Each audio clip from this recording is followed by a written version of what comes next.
രവി തേജ നായകനാവുന്ന ഏറ്റവും പുതിയ സിനിമ ഇത്തവണത്തെ ഓണത്തിന് മലയാള സിനിമകളുടെ കൂടെ ക്ലാഷ് വന്ന സിനിമയാണ്. തെലുങ്ക് സിനിമയാണ്. അതിൻ്റെ തെലുങ്കും തമിഴ് ഡബ്ബും നമുക്ക് തിരുവനന്തപുരത്ത് കാണാൻ പറ്റുന്നുണ്ട്. മറ്റ് ജില്ലകളിലെ കാര്യം എനിക്കറിയില്ല. മലയാളം ഡബ്ഡ് വേർഷൻ വന്നിട്ടില്ല. ഒരു പക്ഷേ നന്നായി എന്ന് എനിക്ക് തോന്നുന്നുണ്ട്. ഞാൻ അതിൻ്റെ Telugu with English subtitle Telugu ഓഡിയൻസിൻ്റെ കൂടെ PVR ലുലു ട്രിവാൻഡ്രത്ത് രാത്രി 10 മണിയുടെ ഷോയ്ക്കാണ് കയറിയത്. Surprisingly I liked it. എനിക്ക് രവി തേജയോടൊരു സ്നേഹം തോന്നുന്നു, ഒരു ബഹുമാനമൊക്കെ തോന്നുന്നത് പോലെ അവസാനിച്ചൊരു സിനിമ. ക്രിഞ്ച് എലമെൻറ്റ്സ് ഉണ്ട്, കുറച്ച് ക്രിഞ്ച് എലമെൻറ്റ്സ് ഉണ്ട്, കുറച്ച് സിനിമാറ്റിക് സാധനങ്ങളൊക്കെ അവർ കാണിക്കുന്നുണ്ട്. പക്ഷേ അതിനൊക്കെ അവിടെ നിർത്തിക്കൊണ്ട് പറയാനാണെങ്കിൽ ഇറ്റ്സ് എ ഗുഡ് മൂവി. ഈ സിനിമ മുന്നോട്ട് വെക്കുന്ന ചില കാര്യങ്ങളുണ്ട്. അത് പരമാവധി ആളുകളിലേക്ക്, പ്രത്യേകിച്ച് ഇപ്പം രവി തേജയുടെയൊക്കെ സിനിമകൾ ടാർഗറ്റ് ചെയ്യുന്ന ഓഡിയൻസ്, അവരിലേക്ക് ഇത് എത്തണം എന്നെനിക്ക് തോന്നുന്നു. ആ ഒരു രീതിയിൽ ഇരുമുടി എന്നാണ് സിനിമയുടെ പേര്. അപ്പം ശബരിമലയ്ക്ക് വരിക, ഇരുമുടി, ആ വിശ്വാസങ്ങളൊക്കെ ഉണ്ട്. അതൊക്കെ ഉണ്ടെങ്കിലും അതൊന്നും അല്ലാത്ത വളരെ ശക്തമായിട്ടുള്ളൊരു സന്ദേശം പ്രേക്ഷകരിലേക്ക് കൊടുക്കുന്ന ഭയങ്കര രസമുള്ളൊരു സിനിമ. മ്യൂസിക്കലി അതിൻ്റെ ഒരു വിഷ്വൽ സൈഡിൽ പെർഫോമൻസുകളും ഉണ്ട്. ഒക്കെ എന്നെ ഞാൻ സന്തോഷത്തോടുകൂടി ഇറങ്ങി വന്ന സിനിമ എന്നാണ് ഇരുമുടിയെക്കുറിച്ച് പറയാനുള്ളത്. ശിവ നിർവാണ സംവിധാനം ചെയ്തിട്ടുള്ള സിനിമയാണ്. മ്യൂസിക് ഡയറക്ടർ GV പ്രകാശാണ്. നോ വണ്ടർ അതിലെ പാട്ടുകൾ എനിക്ക് ഭയങ്കരമായിട്ട് വർക്കായി. സിനിമാറ്റോഗ്രാഫർ വിഷ്ണു ശർമ്മയാണ്. എഡിറ്റർ പ്രവീൺ പുടിയാണ്. ആക്ഷൻ രാം ലക്ഷ്മൺ, റിയൽ സതീഷ് എന്നിവർ ചേർന്നിട്ടാണ്. Mass Maharaja Ravi Teja and Priya Bhavani Shankar, Sai Kumar, baby Nakshatra തുടങ്ങിയവരൊക്കെ പ്രധാന കഥാപാത്രങ്ങളെ അവതരിപ്പിച്ചിരിക്കുന്ന ഈ സിനിമയെക്കുറിച്ച് വിശദമായി പറയുമ്പോൾ സിനിമയുടെ തുടക്കത്തിൽ എനിക്ക് രസമായി തോന്നിയൊരു സാധനമുണ്ട്. അതായത് നമ്മുടെ സ്വാസികയുടെ ക്യാരക്ടറിൻ്റെ ഇൻട്രൊഡക്ഷനാണ്. അവരൊരു ഗവൺമെൻറ് സ്കൂളിലെ ടീച്ചറാണ്. അവർക്ക് പ്രൈവറ്റ് ജോബൊക്കെ കിട്ടുമായിരുന്നു. അതൊന്നും വേണ്ടാന്ന് വെച്ചിട്ട് അവർ ഈ സ്കൂളിലേക്ക് വന്നിരിക്കുന്നത് ഈ കുട്ടികളെ കൊണ്ട് മാക്സിമം മാർക്ക് വാങ്ങിപ്പിക്കാനാണെന്നൊക്കെ പറഞ്ഞിരുന്നത്. അങ്ങനത്തെ ഒരു ഭയങ്കര ക്രൂരമായിട്ടുള്ളൊരു ടീച്ചർ. ഇപ്പോൾ ഈ ടീച്ചറിൻ്റെ കയ്യിൽ സ്കെയിലുണ്ട്.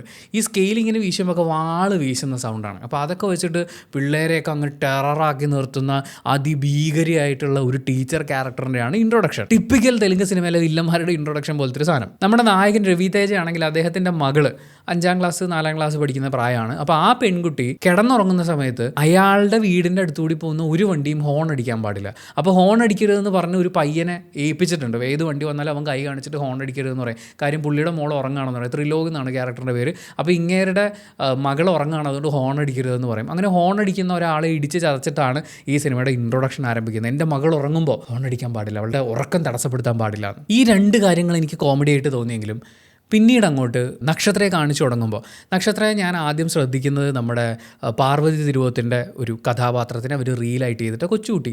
പക്ഷേ അത് ഭയങ്കര രസമായിട്ട് ചെയ്തിട്ടുണ്ടായിരുന്നു. അപ്പോൾ പാർവതിയായിട്ട് ഒരു മുഖസാദൃശ്യം എനിക്ക് ഫീൽ ചെയ്തിട്ടുണ്ടായിരുന്നു. നോബഡിയിൽ പാർവതിയുടെ മകളായിട്ട് പുള്ളിക്കാരി അഭിനയിക്കുകയും ചെയ്തു. അവിടെ ഞാൻ പറഞ്ഞു ആ ക്യാരക്ടറിനൊരു ഡെപ്ത് ഉണ്ടായിരുന്നു. ആ ക്യാരക്ടറിൻ്റെ ഡെപ്തിനെ ഗംഭീരമായിട്ട് ഉൾക്കൊണ്ടാണ് ആ കുട്ടി അത് ചെയ്തിട്ടുള്ളത്. ഈ സിനിമയിലും പറയുമ്പോൾ അവളാണ് ഈ സിനിമയുടെ ഒരു ഭയങ്കര പവർ എന്ന് പറയുന്നത്. ഈ പറയുന്ന അച്ഛൻ മകൾ സ്നേഹം നമുക്ക് ഫീൽ ചെയ്യണം. എവിടെയും എനിക്കത് പാസമായിട്ട് തോന്നിയില്ല, വളരെ മനോഹരമായിട്ടാണ് തോന്നിയത്. ആ അച്ഛനും മകളും, ആ മകൾ എത്രത്തോളം അയക്ക് ഇമ്പോർട്ടൻ്റ് ആണ് എന്ന് പറയുന്ന ആ ഒരു കാര്യമൊക്കെ ഉണ്ടല്ലോ. പിന്നെ നായകൻ്റെ മക്കൾ എന്ന് പറഞ്ഞാൽ നായികമാരും നല്ല കളറിലുള്ള ആൾക്കാർ, അവരുടെ മക്കളും അതുപോലെ തന്നെ എന്നൊക്കെ പറയുന്നതെന്ന് മാറിയിട്ട് ഇവരധികം മേക്കപ്പ് ഇട്ടിട്ടുള്ള അങ്ങനത്തെ പരിപാടികളൊന്നുമില്ല. ആസ് ഇറ്റ് ഈസ് അവരെ കാണിക്കുക എന്ന് പറയില്ല. എല്ലാവരെയും, ഞാൻ ഒരാളല്ല പറയുന്നത്, എല്ലാവരെയും അങ്ങനെ കാണിക്കുന്നു. അതിനൊരു ഭംഗിയുണ്ട്. അങ്ങനെ ജെനുവിനായിട്ട് നമുക്ക് ഫീൽ ചെയ്യുന്ന ക്യാരക്ടേഴ്സ്, ഭയങ്കര എന്താ പറയുക, മണ്ണിൽ കാലുകുത്തി നിൽക്കുന്ന മനുഷ്യന്മാരാണ് ക്യാരക്ടേഴ്സ്. അതിനെ അങ്ങനെ തന്നെ അവർ അവതരിപ്പിച്ചിരിക്കുന്നു. അപ്പം നക്ഷത്രയുടെയൊക്കെ പെർഫോമൻസിൽ നമ്മൾ അങ്ങനെ ഇരുന്ന് പോകും. അത്രയും രസമായിട്ട് ആ കുഞ്ഞ് ചെയ്തിട്ടുണ്ട്. അവളുടെ ഇമോഷൻസ് നമുക്ക് ഭയങ്കരമായിട്ട് വർക്കാവും. എന്ന് വെച്ചാൽ കൊള്ളേണ്ട ഇമോഷൻസ് ഉണ്ട് ആ കുഞ്ഞ് ചെയ്യേണ്ടത്. അതൊക്കെ അവൾ ഗംഭീരമായിട്ട് ചെയ്തിട്ടുണ്ട്. നക്ഷത്രം ഷീസ് എ സ്റ്റാർ മെറ്റീരിയൽ. ആ ഒരു അഭിനയ ശേഷി ഉണ്ടല്ലോ, അതിനെ തേച്ച് മിനുക്കുന്നതിനപ്പുറത്തേക്ക് ഒരു സ്റ്റാർ പരിപാടിയിലേക്ക് ആ കുട്ടി പോകാതിരിക്കണമെന്ന് എനിക്ക് ആഗ്രഹമുണ്ട്. ഒരു ഗംഭീര ആർട്ടിസ്റ്റിനുള്ള എല്ലാം ഉണ്ട് അവളുടെ പെർഫോമൻസിൽ. കണ്ണുകൾ അഭിനയിക്കുക, വിരലുകൾ അഭിനയിക്കുക എന്ന് പറയില്ലേ, she is A star. And Ravi Teja ആദ്യമായിട്ടാണ് എനിക്ക് ആ മനുഷ്യനെ സ്ക്രീനിൽ കണ്ടിട്ട് ഭയങ്കര ഇഷ്ടപ്പെടുന്നത്. അയാളുടെ ഇടി പോലും മാസ് കാണിക്കാൻ വേണ്ടിയിട്ടുള്ള ഇടിയൊക്കെ തന്നെയാണ്, പക്ഷേ സാധാരണ ഇടിയാണ്. ഒരു നാട്ടിലുള്ള ഓട്ടോറിക്ഷ ഓടിച്ച് ജീവിക്കുന്ന അയാൾക്കൊരു വാഴത്തോട്ടമുണ്ട്. അപ്പോൾ അവിടുന്ന് കായക്കൊലയൊക്കെ വിറ്റിട്ട് അത് കൊണ്ടുപോകുന്നു. അപ്പോൾ അതിന് വേണ്ടിയിട്ട് പുള്ളിക്ക് ഒരു ഓട്ടോ ഉണ്ട്. ഈ ഓട്ടോ ഓടിച്ച് പുള്ളി തെക്കും വടക്കം നടക്കുന്ന ഒരുപാട് ഷോട്ടുകളുണ്ട്. പുള്ളിയുടെ കായ കൊണ്ടുപോലും മാത്രമേ ഉള്ളൂ, പക്ഷേ പുള്ളി എവിടെ പോയാലും ഈ ഓട്ടോയാണ്. അപ്പം അങ്ങനത്തെ ഒരു മനുഷ്യൻ, ഒരു നാട്ടുംപുറം, അവരുടെ ഇടിയും കാര്യങ്ങളും അതങ്ങനെയാണ് പോയേക്കുന്നത്. അപ്പോൾ ഈ അപ്പന് മകളോട് ഭയങ്കര സ്നേഹമാണ്, ഭാര്യയുണ്ട്, ഭയങ്കര സന്തോഷമുള്ള കുടുംബം, രസമുള്ളൊരു കുടുംബം. ഒറ്റ പ്രശ്നമേ ഉള്ളൂ, ഇയാൾക്ക് ഇച്ചിരി മദ്യപാനമുണ്ട്. മദ്യപാനം കൂടുതലാണെന്ന് ബാക്കിയുള്ളവർ പറയുന്നതാണ്. രവി തേജ അങ്ങനെ അഴിഞ്ഞാടുന്നത് പോലെയുള്ളൊരു സാധനമൊന്നും എനിക്കങ്ങനെ ഫീൽ ചെയ്തിട്ടില്ലായിരുന്നു. എന്തായാലും പുള്ളി ഒരു പോയിന്റിൽ ഓഫ് കോഴ്സ് മദ്യപാനം നിർത്തണമല്ലോ. ഇയാൾ മലയ്ക്ക് പോകുന്ന 41 ദിവസത്തെ വ്രതത്തിൻ്റെ സമയത്ത് മാത്രമാണ് മദ്യപിക്കാതിരിക്കാറുള്ളത്. അതിനപ്പുറത്തേക്ക് അയാൾ കടുത്ത മദ്യപാനിയാണ്. അപ്പോൾ അതിനപ്പുറത്തേക്ക് മദ്യപാനശീലം ഉപേക്ഷിച്ച് കഴിഞ്ഞാൽ അയാളൊരു നല്ല മനുഷ്യനാണ്. അതിൻ്റെ ട്രെയിലറിൽ പറയുന്ന പോലെ എൻ്റെ ഏറ്റവും വലിയ വീക്ക്നെസ് ഞാൻ എല്ലാ പെൺകുട്ടികളിലും എൻ്റെ മകളെ കാണുന്നു എന്നുള്ളതാണ്. ആ വീക്ക്നെസ് തൊട്ട് കളിക്കരുത് എന്ന് പറയുന്ന അതാണ് ആ ക്യാരക്ടർ. രവിതേജ ഒരു സാധാരണ മനുഷ്യനുണ്ടോ? എനിക്ക് കണ്ടിട്ട് അത്ഭുതം തോന്നി. ഞാൻ പല സിനിമകളിലും കണ്ടിട്ട് ട്രോൾ ചെയ്തിട്ടുള്ള, അല്ലെങ്കിൽ ട്രോളിനേക്കാൾ കൂടുതൽ ദേഷ്യം തോന്നിയിട്ടുള്ള ആ ക്യാരക്ടറൈസേഷൻസ് ഒക്കെ മാറിയിട്ട് അയാൾ എന്ത് രസമായിട്ടാണ് പെർഫോം ചെയ്യുന്നത്. നിങ്ങളൊരു രവിതേജ ആരാധകനാണെങ്കിൽ, അദ്ദേഹത്തിൻ്റെ ഒരുപാട് സിനിമകൾ കണ്ടിട്ടുണ്ടെങ്കിൽ, പുള്ളിയുടെ നല്ല അഭിനയ സാധ്യതകളെ വിനിയോഗിച്ചിട്ടുള്ള സിനിമകളുണ്ടെങ്കിൽ തീർച്ചയായിട്ടും കമൻറ്റ് ബോക്സിൽ രേഖപ്പെടുത്തും. ഞാനത് കാണാൻ ശ്രമിക്കും.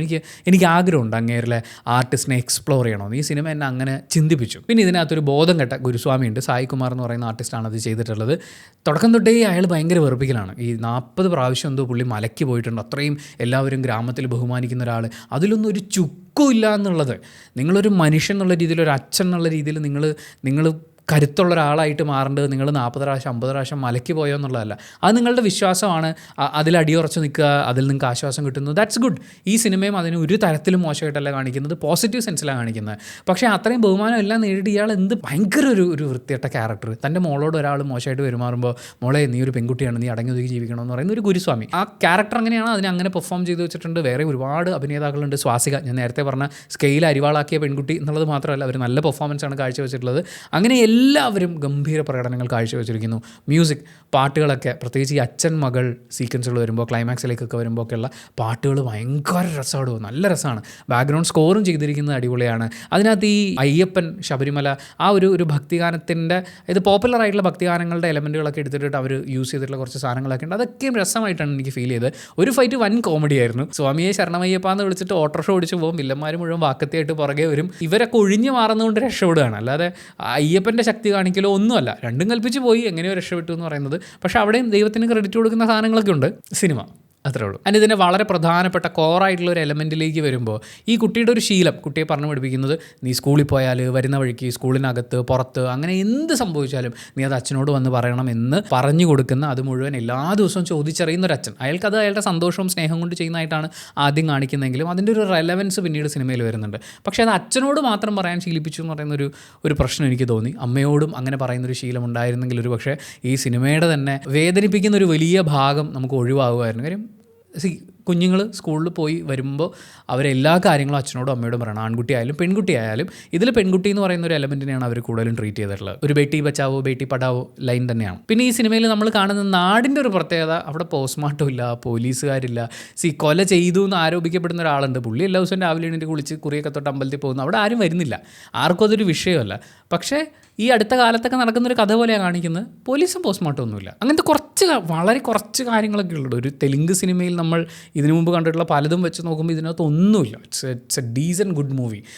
എന്നെ സംബന്ധിച്ച് തിയേറ്ററിൽ നിന്ന് ഇറങ്ങുന്ന സമയത്ത് കൊള്ളാം കേട്ടോ. എനിക്ക് രവിതേജയോട് ഇഷ്ടം തോന്നിയ നക്ഷത്ര ചക്കരമുത്താണ് അവൾ. വളർന്ന് വലിയൊരു ആർട്ടിസ്റ്റ് ആവട്ടെ, ഗംഭീര ഒരു പ്രതിഭ ആവട്ടെ, നമുക്ക് ആഗ്രഹം തോന്നിപ്പോകുന്ന, എല്ലാവരും നന്നായി പെർഫോം ചെയ്തിട്ടുള്ള, വളരെ റെലവൻ്റ് ആയിട്ടുള്ള ഒരു ടോപ്പിക്ക് അല്ലെങ്കിൽ ഒരു വിഷയം നമ്മുടെ മുന്നിലേക്ക് എത്തിക്കുന്ന, മാസിന് മാസം ക്ലാസ്സിന് ക്ലാസ്സുമുള്ള സിനിമ എന്ന് പറയുന്ന പോലെ കണ്ടിരിക്കാവുന്ന ഒരു സിനിമ. പക്ഷേ തെലുങ്കും തമിഴും മാത്രമാണ് കേരളത്തിൽ റിലീസുള്ളതെന്നാണ് ഞാൻ മനസ്സിലാക്കുന്നത്, ട്രിവാൻഡ്രത്തുള്ളത് വെച്ചിട്ട്. തമിഴ് ഈ ലിപ്പ് ഒരു വഴിക്കും ഡയലോഗ് ഒരു വഴിക്കും പോകുന്നത് എനിക്ക് ഇച്ചിരി ബുദ്ധിമുട്ടാണ്. അപ്പോൾ സബ് ടൈറ്റിൽ ഉള്ളതുകൊണ്ട് ഞാൻ അത്യാവശ്യം തെലുങ്ക് കേട്ടാൽ മനസ്സിലാവും. അതിൻ്റെ കൂടെ സബ് ടൈറ്റിലും കൂടി ഉള്ളതുകൊണ്ട് ഞാൻ തെലുങ്കാണ് കണ്ടത്. ഫുൾ ഓഡിയൻസ് അവരൊക്കെ ഭയങ്കര രസമായിട്ടിരുന്ന് എൻജോയ് ചെയ്ത് അങ്ങനെ കണ്ടു തീർത്തൊരു സിനിമ. It's a good family watch എന്നാണ് എനിക്ക് ഫീൽ ചെയ്യുന്നത്. പക്ഷേ ഞാൻ ഈ പറഞ്ഞ മുഴുവൻ എൻ്റെ പേഴ്സണൽ ഒപ്പീനിയനാണ്. സിനിമ ഓരോരുത്തർക്കും ഡിഫറൻ്റ് അല്ലേ. നിങ്ങൾ ഈ സിനിമ തിയേറ്ററിൽ കണ്ടു നോക്കൂ. നിങ്ങളുടെ ഒപ്പീനിയൻ എന്താണെന്നുള്ളത് കമൻറ്റ് ബോക്സിൽ രേഖപ്പെടുത്തു. കമൻറ്റ് ബോക്സും കൂടി വായിച്ചിട്ട് സിനിമയ്ക്ക് പോകണോ വേണ്ടിയോ തീരുമാനമെടുക്കാൻ കാത്തിരിക്കുന്ന കുറേ ആളുകളുണ്ട്.